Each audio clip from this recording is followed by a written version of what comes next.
په افغانستان کې د انځورګرۍ هنر اوږده مخینه لري. حتی ویل کېږي چې په لومړي ځل د روغني رنګونو انځورګري په افغانستان کې شوې ده. خو څو لسیزو جګړو او ناامنیو د انځورګرۍ هنر ته سخت زیان اړولی دی. انځورګران بیا وایي چې په تیرو 20 کلونو کې د انځورګرۍ هنر ته کار شوی دی. د خلکو له انځورګرۍ او د انځورونو له تابلوګانو سره مینه او علاقه پیدا شوې ده. د دوی په خبره هنر خلاقیت او استعداد دی. انځورګري هغه هنر دی چې د ټولنې واقعیتونه د انځور په شکل خلکو ته ښکاره کوي.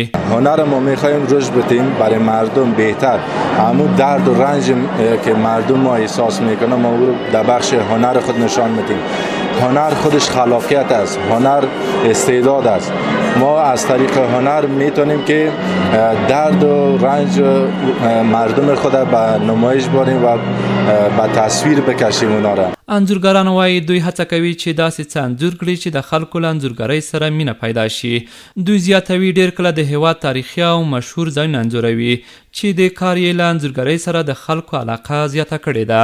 اینجا قسمی که شما میبینین کارهایی را که در نمایش میدیم اکثرا جاهای تاریخی خود ما و شماست. ما کوشش میکنیم همیشه جاهای تاریخی خود ما را نشان بدیم بر کشورهای بیرونی تا مردم علاقه‌مندی بیشتر پیدا کنه. غیر از جنگ و ناامنی در افغانستان منظرهای دیدنی جاهای دیدنی است.